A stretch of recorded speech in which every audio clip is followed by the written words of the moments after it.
Bismillahirrahmanirrahim. Assalamualaikum warahmatullahi wabarakatuh.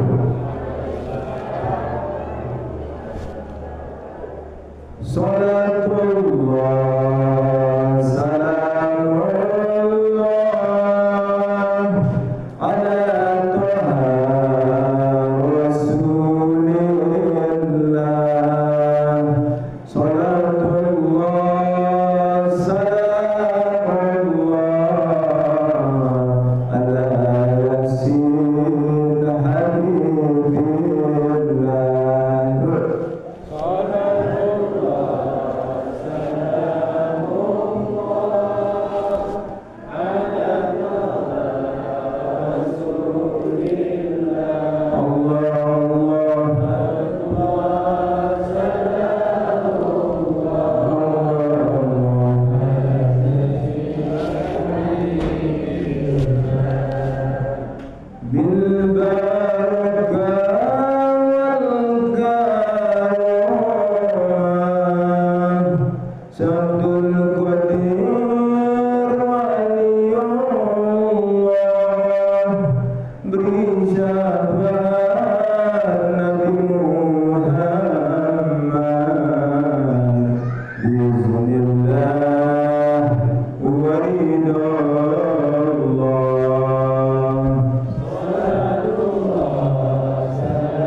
Yang kami taati, yang kami muliakan, para alim, para ulama, tokoh masyarakat, tokoh agama, guru-guru ngaji, wabil khusus kepada ketua takmir Masjidul Qunas.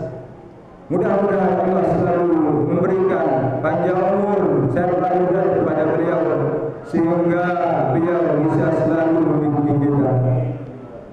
Alhamdulillahirabbil alamin. Marilah kita selalu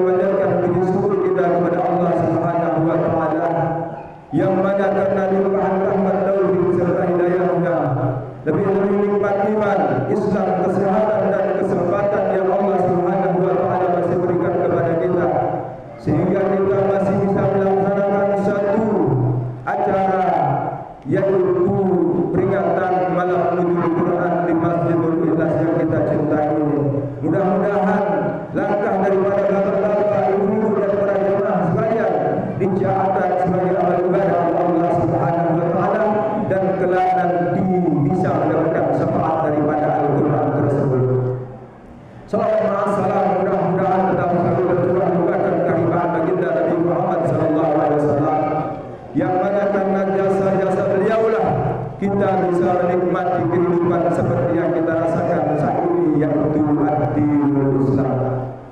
Bapak-bapak, ibu-ibu, para jamaah yang dimuliakan oleh Allah Subhanahu wa taala. Alhamdulillahirabbil alamin.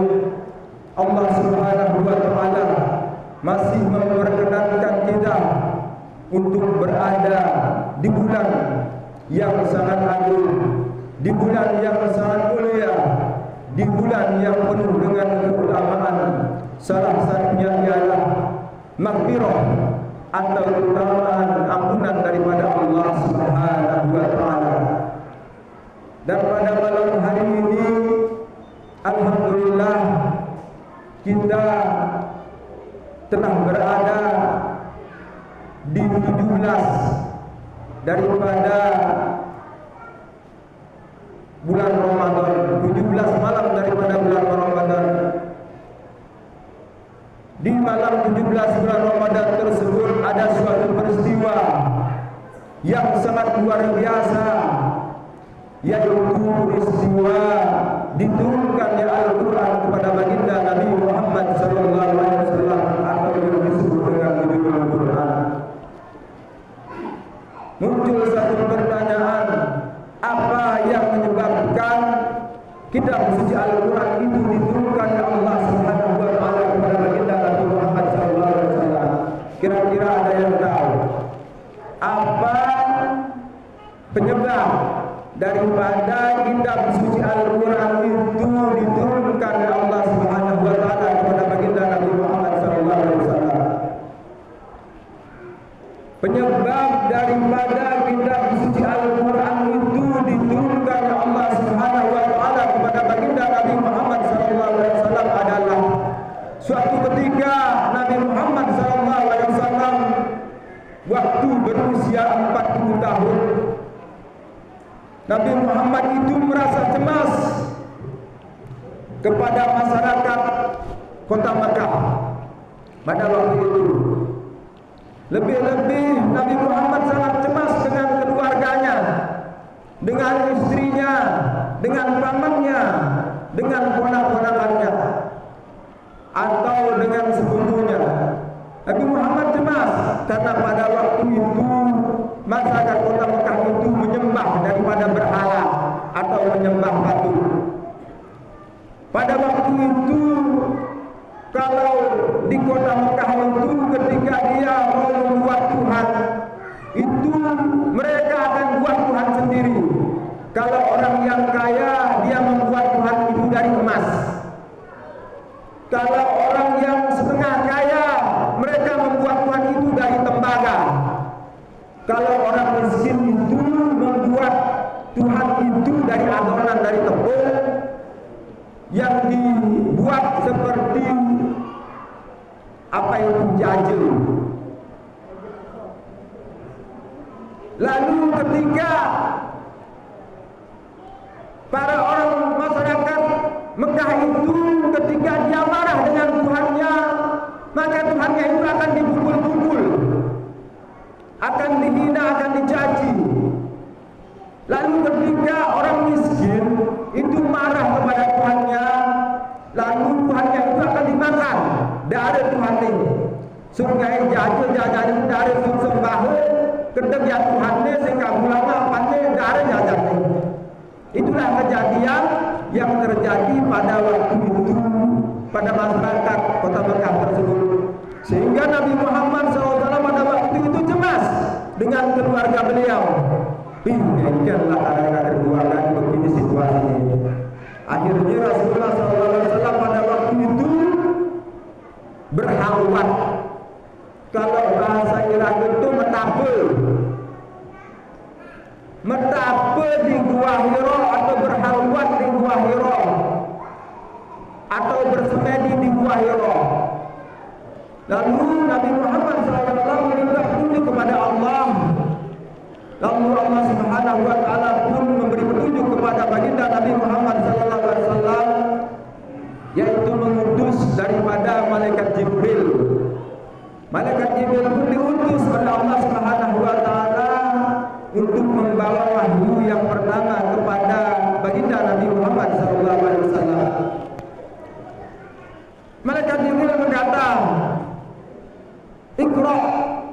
baca Muhammad, baca. Apa kata Nabi Muhammad? Sing bisa maca. Baca Muhammad, Iqra, tak bisa baca.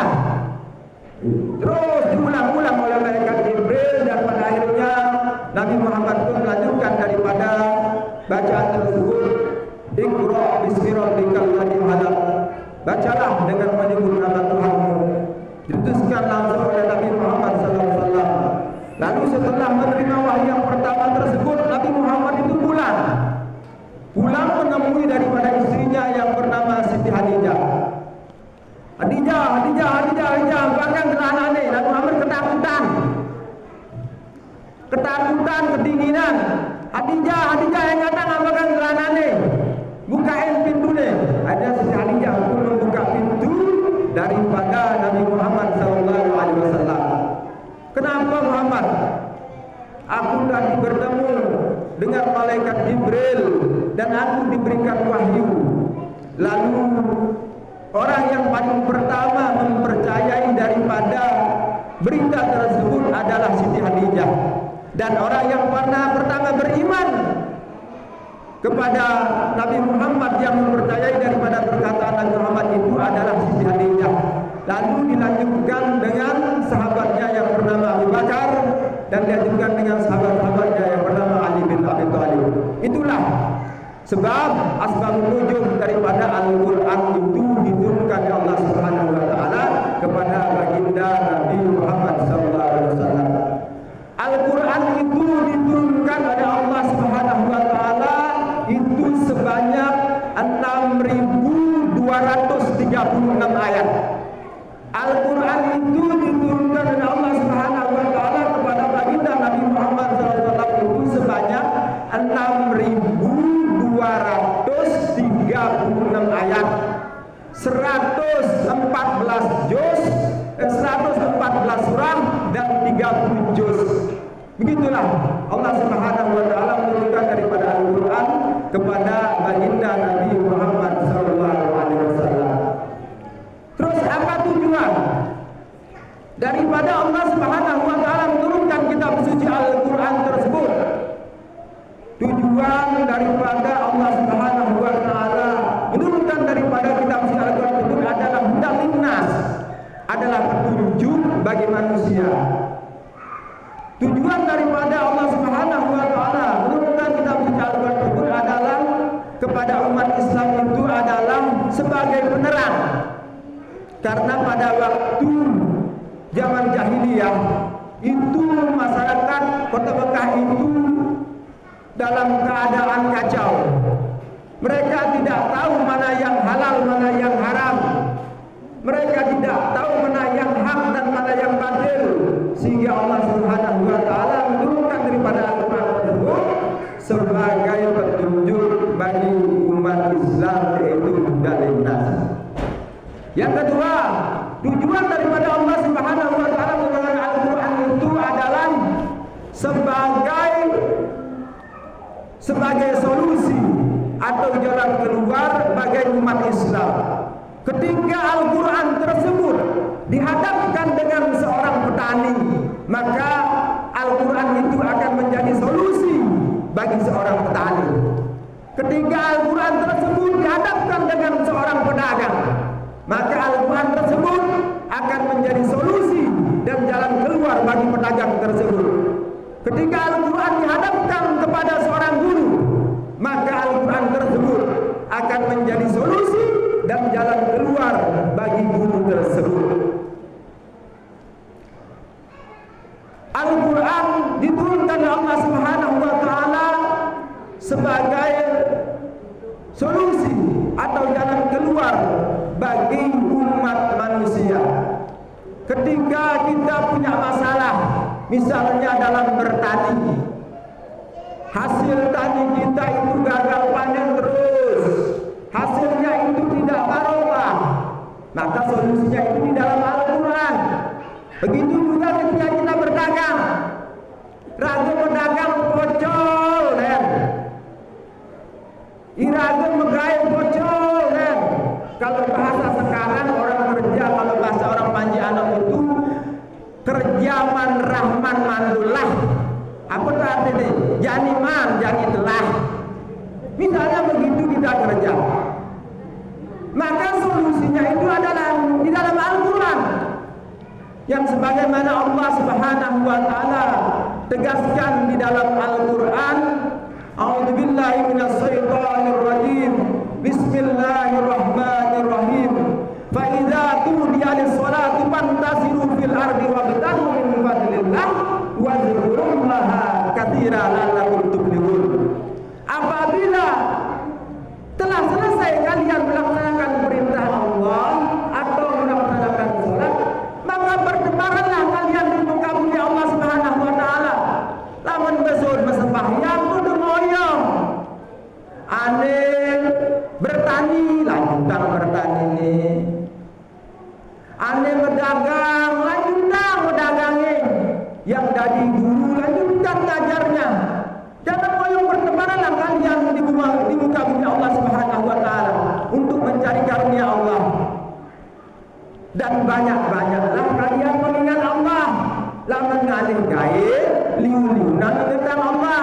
Maksudnya liu-liunan Allah itu ke Allah sing gitu maksudnya. Yang ulah tinggi Allah dia sebutnya sing gitu maksudnya. Artinya banyak-banyak mengingat Allah di sini adalah kalau jadi petani, jadilah petani yang jujur. Kalau jadi pedagang, pedaganglah yang jujur. Kalau jadi supir, jadi supir yang jujur. Kalau jadi guru, jadi guru yang jujur. Begitu maksudnya. Untuk apa yang seperti itu?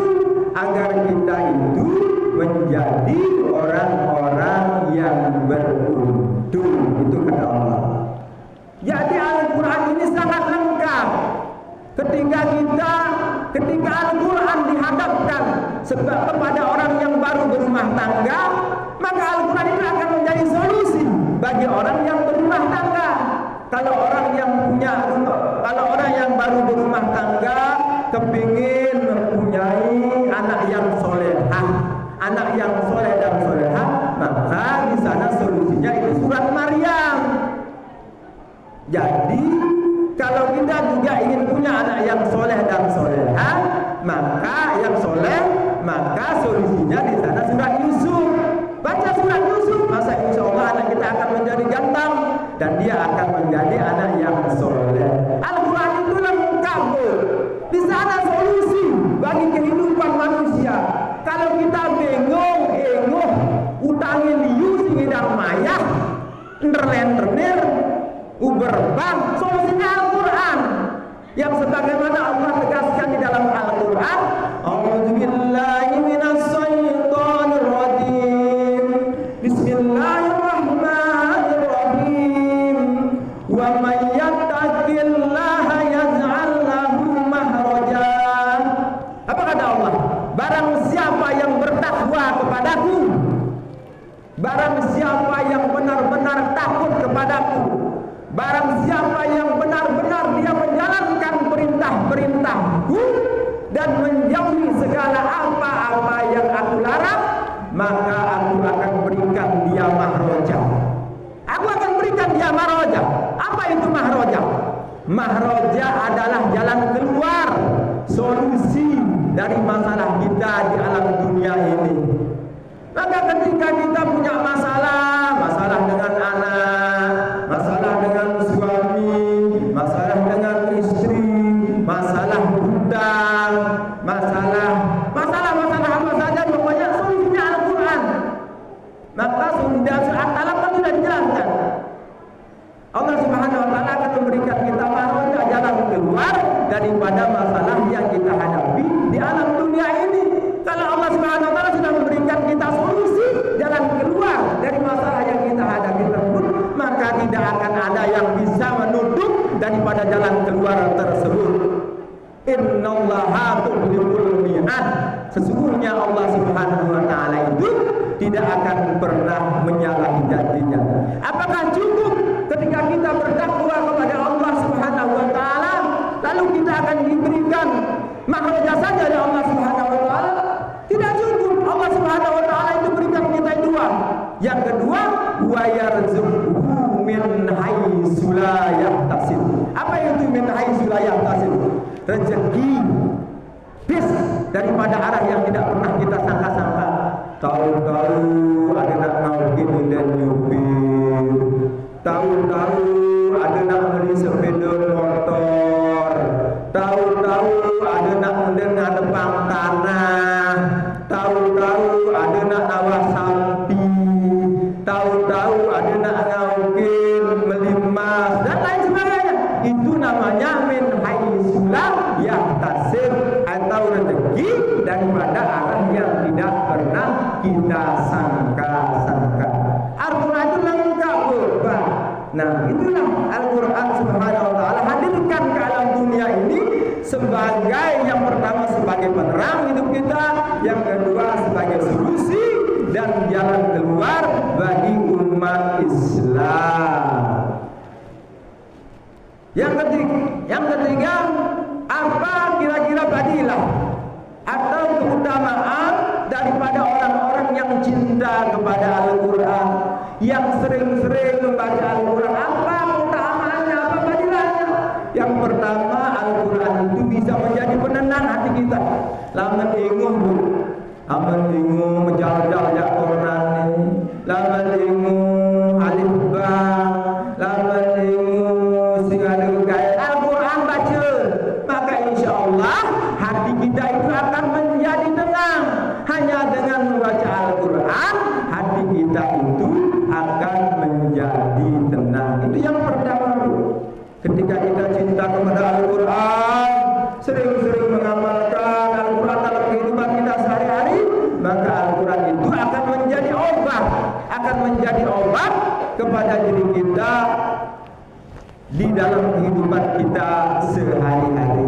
Yang kedua, apa yang akan diberikan Al-Quran kepada kita ketika kita itu mengamalkan daripada Al-Quran tersebut?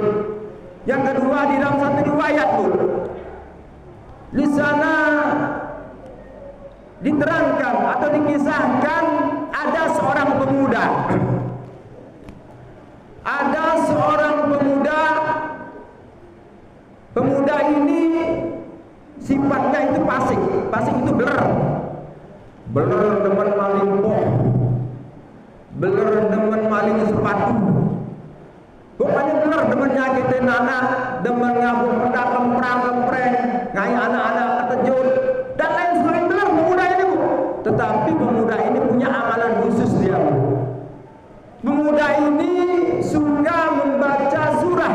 Ketika dia membuka Al-Quran, maka pemuda ini yang dibaca itu ada surat Al-Mulk. Tidak pernah dia membaca surah selain daripada surat Al-Mulk. Tahu surat Al-Mulk itu, Pak?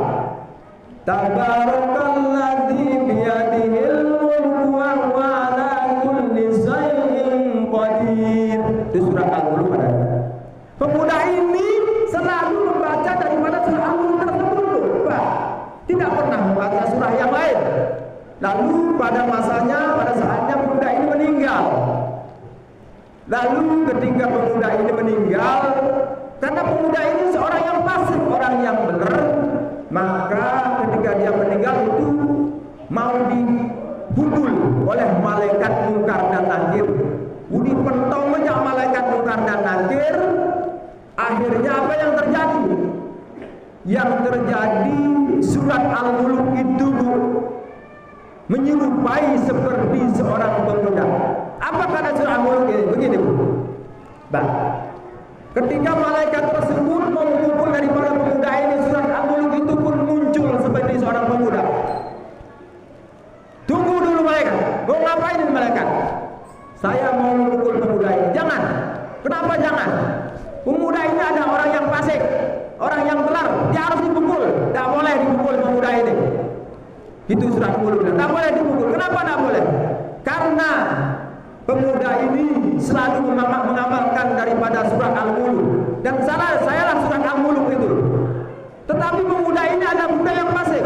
Biarpun dia fasik, kamu tidak boleh memukulnya. Kalau begitu, mari kita adukan ini kepada Allah Subhanahu wa taala. Dan akhirnya pun malaikat dan surat Al-Mulk ini naik bertemu kepada Allah Subhanahu wa taala. Apa kata malaikat? Ya Rabb,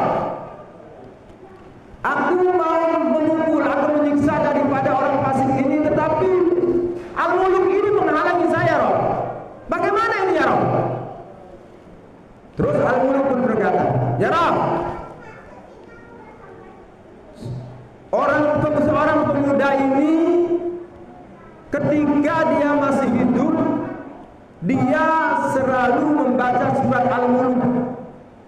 Ketika dia membuka Al-Quran, tidak pernah dia membaca surah yang lain kecuali cuma Al-Mulk saja dia baca. Jadi dia tidak boleh memukul daripada orang ini karena surat Al-Mulk itu sudah mendarah daging di dalam tubuhnya ya Rabb. Kalau engkau mengizinkan daripada malaikat tersebut untuk menyiksa pemuda ini ya Rabb, maka lebih baik saja aku Al-Mulk ini tidak usah menjadi surah di dalam Al-Quran. Dan apa kata malaikat? Ya Rabb, seandainya engkau menyiksa daripada orang ini, maka lebih baik Al-Mulk ini tidak usah menjadi surah di dalam Al-Quran. Dan apa kata Allah? Ya sudah, selamat. Akhirnya dengan mengamalkan daripada surah Al-Mulk tersebut, akhirnya pun pemuda ini selamat daripada siksa kubur. Bapak-bapak, ibu-ibu dan para jamaah sekalian, itulah sedikit pembahasan daripada malam Nuzulul Quran ini. Yang pertama, Al-Quran itu diturunkan kepada manusia itu sebagai hudan linnas, sebagai petunjuk bagi umat manusia. Yang kedua, Al-Quran itu diturunkan oleh Allah Subhanahu wa taala itu sebagai solusi dan jalan keluar bagi umat Islam. Bapak-bapak, ibu-ibu dan para jamaah sekalian, mudah-mudahan di bulan suci Ramadan ini kita selalu bisa memperbanyak membaca Al-Quran, selalu bisa mencintai daripada Al-Quran tersebut, sehingga kita nanti bisa mendapatkan keselamatan ketika kita di alam kubur tersebut, dan kelak kita nanti bisa mendapatkan